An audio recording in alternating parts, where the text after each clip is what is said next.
Hi, I'm Cynthia Schiller. Please like and subscribe. We're going to talk about your narcissist imaginary friend and a couple other things. So your narcissist, they actually do have an imaginary friend, just like a child. It's kind of a scapegoat and it doesn't even exist. A lot of times narcissists will try to cover their tracks or try to get information from you. Kind of like one of my first NARC exes had said that his friend had got a motorcycle. How would I feel now that I'm pregnant? How would I feel if he got one? And he was trying to see, like, test the waters, you know, and so he did come through and showed me that he got a motorcycle. But other instances that they'll say, I have a friend who's into polygamy. Like, what would you think about that? That person doesn't even exist. The narcissist will use some kind of imaginary friend just to get information from you so they know how to proceed, because they're too scared. They said, hey, I'm into polygamy. What do you think? And then you're like, oh, that's crossing the boundaries. So narcissists try to have this safe place, but that's also not showing us who they truly are. So if that is what their desires are, we don't know what their desires are, because they put up this facade and they trick us into information. They're very calculated in the way that they communicate, and that's where everything starts to fall apart. So even with the new supply, a lot of you are worried about that. The way the narcissist communicates always destroys relationships, always. And one key factor that I want you guys to realize, there was another video from somebody else that I responded to a viewer. And it's like the way that we talk to narcissists, it kind of, it's not our fault, but it kind of leads to the destruction of the relationship. We want a healthy relationship. We communicate in a healthy way. We empathize, but in a sense, our empathy scares them. And it's really weird because they can't relate to it. So when we talk to a person, whether it's a narcissist or a regular person, we're trying to get our point across. We might say something like, stop yelling at me. It's hurting my ears. It makes me feel like you don't even like me anymore. But as soon as we say what we feel, or as soon as we say, you have to respect me more, that's a boundary. And we're pointing it at them, instead of saying, I wish people would respect me more. I wish people would see what I do. And then they can kind of say, oh, maybe I should do that. But when we put the blame, as they will feel it, by saying the word you, it causes all this stuff and causes them to shut them down. And these imaginary friends are just scapegoats. They might want to get rid of, they can have guilt. They don't have remorse, but there's a difference. Guilt, you kind of feel, that was probably wrong. Like, I shouldn't have stolen, or I shouldn't have cheated, or I'm at risk of losing what I want because of my actions. But remorse is kind of what we go through. Like, man, I wish I didn't say that to them, or man, I wish I handled things different. So they might want to expel their guilt. So they might say something using a scapegoat, not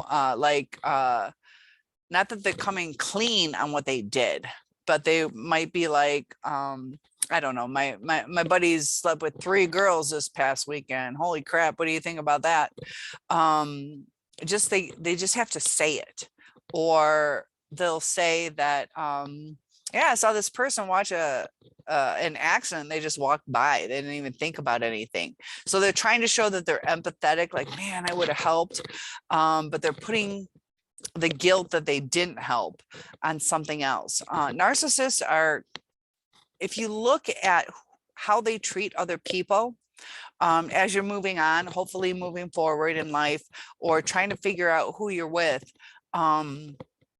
seriously, in all honesty, look at how they treat other people. You can look at how they treat you, actions versus words. Don't listen to their words. Their words are word salads, or they'll shut down, or they'll fake future. Look at their actions. You know, and if you're on this site right now trying to figure out your person, chances are you have some doubt. Like, did they really love you? You know, love is a choice. And granted, we can undo our choices. You know, I have a cousin who I don't believe her relationship was narcissistic. She had somebody over from, I don't even know, we'll say Germany, somewhere over there. So she met some guy from Germany in the United States, and they had a great relationship. It seemed like the perfect relationship, but his whole family was back there, and he wanted her to go with her, but she's a family girl with, you know, her mom and cousins. So they met here, and he wanted her to come into his world. It's just too much. They couldn't do it. Plus COVID happened. So there are times that we have to separate. I'm sure they talked about it, is what it sounded like. Sometimes good relationships fail, but with a narcissist, it's a different scenario. A lot of times you're ghosted at the end, or it's a snap decision over something like minute. And that's what hurts so much. Like, they can kind of understand it. Like, we're just on two different paths in life. She wanted to stay in the United States. He wanted to stay in Germany. And they just couldn't see eye to eye. As much as they loved each other, they loved each other enough to set them free. But a narcissist is in it for a different reason. You know, the narcissist isn't going to leave over some different path in life most of the time. They can, but most of the time when they leave, it's over the inability to communicate, the inability to empathize.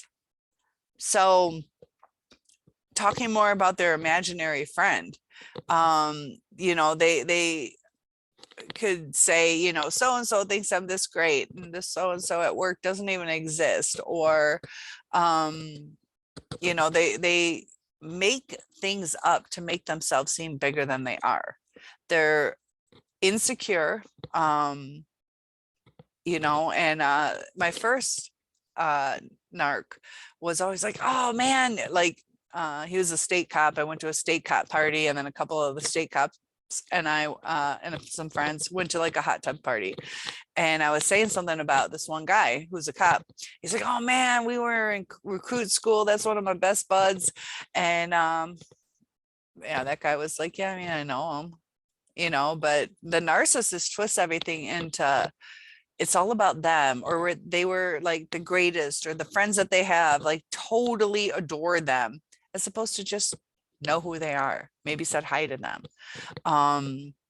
So unless you know both sides of the story, like in that instance, I knew both sides of the story. You don't know exactly what's going on with a narcissist. You know, do they have all these extravagant friends, really good deep relationships with people? Are they the top at their work? You know, it's one-sided a lot of times.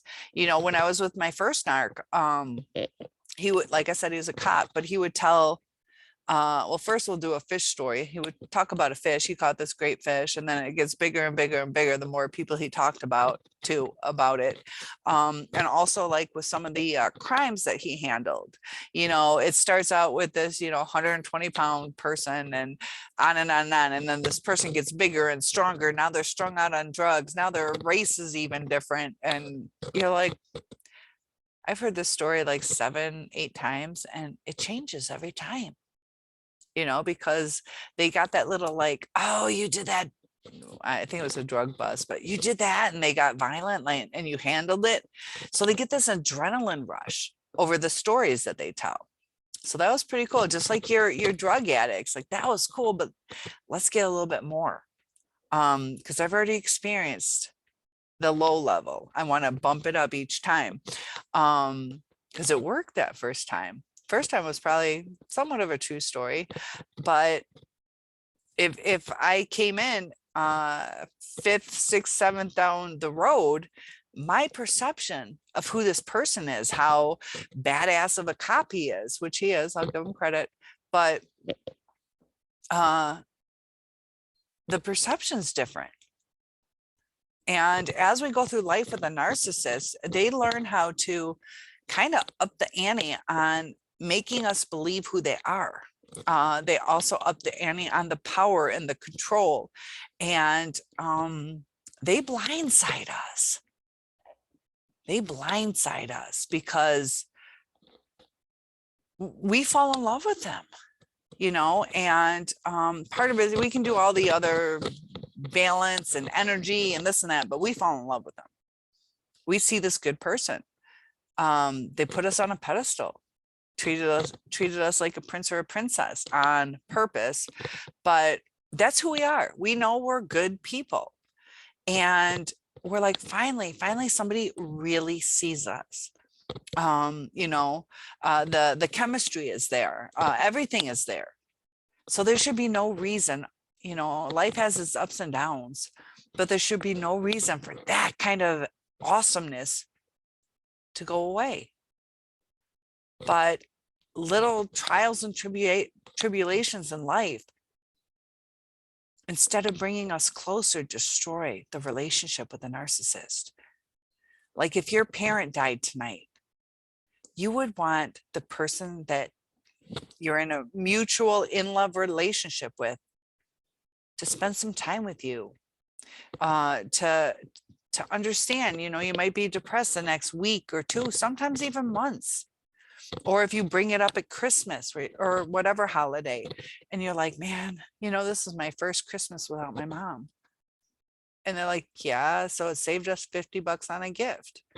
They're cold. They don't understand what we're going through, you know, or like, geez, that was like 8 months ago. You're still thinking about that? I thought you would have coped already. They don't relate to us. And I just wanted to make the point that, you know, when you're listening to them, it's imaginary or exaggerated. And that's why we're always confused. You know, right now, can I tell you my first ex had this trophy 8-foot bluegill? He didn't quite go that far. But, you know, even when we talk to other people, they kind of see the trickery or things that are going on that just don't feel right. And sometimes it's hard to have like conversations with our friends or support family members because they just don't get it. You know, we can sit there and say, but they were so wonderful. And I know if we just work on this, and they're like, you're going to work on what when they did what? They don't get it. And, you know, we kind of lower our boundaries because, you know, it's the best thing in the world, that feeling that we had. And the thing is like, we were a new supply at some point in time. They have a new supply now. And I bet 80-90% of you can type right now, yes, he does or she does have a new supply. My exes can't say that. I'm single. Narcissist monkey branch, they make sure they have a new supply before they let go. And that's what's so weird. It's kind of like, how deep is their relationship? And this to kind of hopefully help you understand is, let's say, I don't know, there's a homeless person under a bridge, you know, and I'm talking to them. We have great conversation, you know, really cool person. Their life isn't where I want it, but they're a cool person. So I'm gonna purposely not have a connection with them. They're either they have some flaws. Let's say they have some flaws that are with them on the outside of the realm that I want. Maybe they're not motivated, and it's fine to date outside your religion. I prefer not to. So maybe let's say they're a different religion. Just certain things that are important to me. Or You know, maybe they had kids or don't want kids or whatever the scenario is, whatever's important to you. But you can still have a great conversation. So when you walk away from that, it was like, that was really nice. I had this friend under the bridge, and great guy, you know, we just talked and talked, and you know, there's times I was sad and he really kind of came through for me. That was nice. I, at that point, can move on because I wasn't investing. I took opportunities to see this person, but I wasn't investing my heart in them. I would listen to them, be empathetic. So we had like a friendship, but moving on is easier when you don't see your whole life with somebody. You don't sacrifice so much for an individual. So I could give, you know, extra food to the homeless person. I could, under the bridge, I could, you know, go out of my way to walk and sit with them under the bridge just because it's a nice time. But the narcissist in a relationship is kind of like that. They suck us in, latch on to us because of what they want. They play games. Like the homeless person under the bridge could play games to get more food from me or this or that. The narcissist knows how to play games. So they want supply from us, whether it's sex, money, status, whatever it is that they want to latch onto it. So they love bomb. And, you know, they get the adrenaline rush too, just like we did. They feel that euphoria, that excitement, but it's an excitement in a different way. And if something goes wrong, if the supply changes, and I'll talk about more in a minute, but if the supply changes, they're done. And their connection was as deep as my connection would have been with this homeless person under a bridge. It was nice. Thank you. That was nice. That was a good memory. That was a good memory. Thank you. But we're like, this is our whole life, and it's fixable, and we're supposed to do this together. And, you know, the devaluation stage, it causes us to latch on more. And that's why breaking up with a narcissist is so much harder than what my cousin went through. They made the mutual decision. There's probably nights they both cried, but it's like, you know, that's fixable. It is fixable if one decides to sacrifice. They can work it out, but they saw that it wasn't working, but it was a loving goodbye. Narcissists are like, I don't know. You just over little things. Like that's pretty big. We're like countries away and not being able to see each other because of COVID. But I think, you know, trying to say, look, that hurt my feelings. And can we change this? Or can we just take a moment? Or will you go with me to this? Or can we spend time together? Or you promise me this and we keep backing out. Those are fixable, especially if you're married or living with the person or in a long-term relationship. These relationships shouldn't fall apart. And that's the saddest part, is they just see a little spike of devaluation, just a little spike. So if my haircut looks like crap and people are making fun of him, like you're dating somebody with a buzz cut, and so he's going to feel insecure because of what I look like. And, you know, they don't look at the goodness of the person. They look at what others see them as because of us, or they look at what they're feeling because of how we react. That's why you shouldn't say you shouldn't say I feel. I had commented on that video where in order to deal with a narcissist and it hopefully not just self-destruct, is saying, instead of saying it really hurts my feelings when you call me chubby, you have to say, do not ever call me that again. You have to be very forceful, or like strict, or I don't ever want to hear you say that to me again. And it's outside our realm. It's outside our realm to talk that way. I had mentioned too that I was a teacher. When I talk to the kids to kind of control them and keep them in line, I have to talk a whole different way outside the way I talk. We need to be loving to kids. But if you're like, oh, Joshua, I understand, and I know, and you're probably having a really hard time, and if we could just take them, like, you have to say, I understand you're having a hard time, go sit down. Or we can talk later, go sit down. And I don't want to talk to my narcissist like a child, but they're in a childlike state. And they don't relate to emotions, they relate to consequences. And that's where we differ. If our narcissist is crying and they're like, I just lost my job today, and they're freaking out, or, you know, even, you know, I'm upset I didn't get the award, like I tried so hard, like we relate to them and we talk to them and we take the time.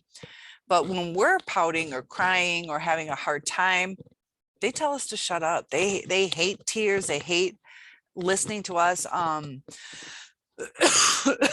Sometimes this is a tricky part too. Let's say I was with a narcissist and I had a better job, and I'm female. Usually in the men, it's just traditional. I know there's other kinds of relationships, but in the traditional, let's say I make more money, and the narcissist is starting to not like that the friends and the family member are like, oh, you get to be the stay-at-home dad, or yeah, but she makes so much, or whatever people say. So he's not feeling as confident.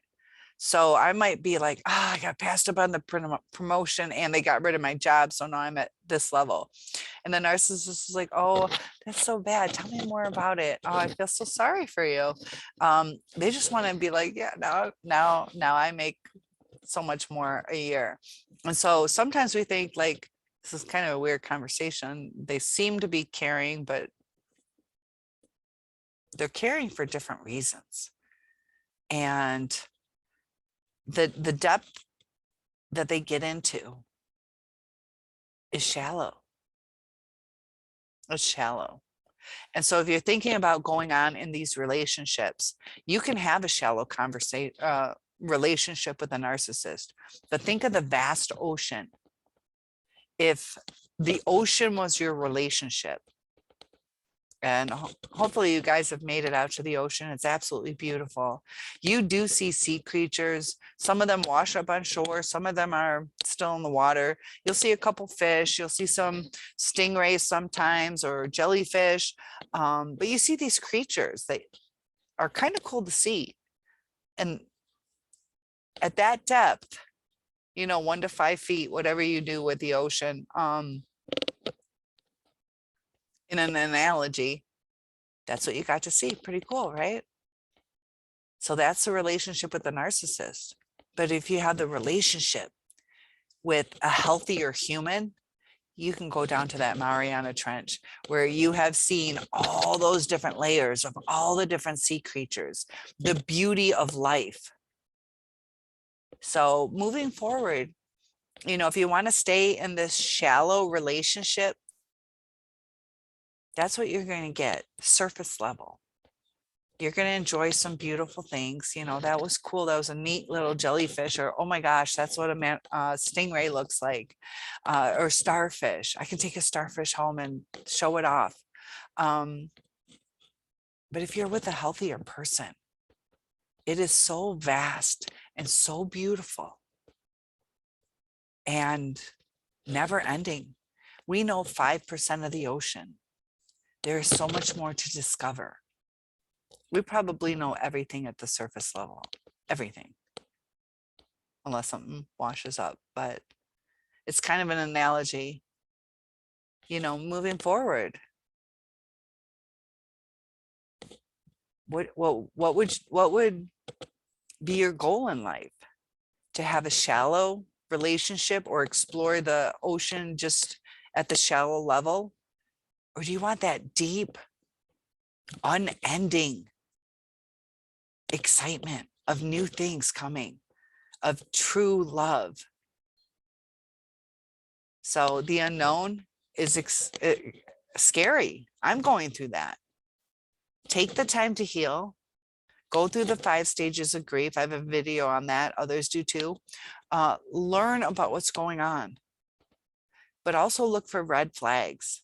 Try to understand to a little bit of contentment of what went wrong, because that can give you warning signs on red flags ahead for other relationships. But know that you will never get closure from the narcissist. The closure has to come from you. And then it's time to move on.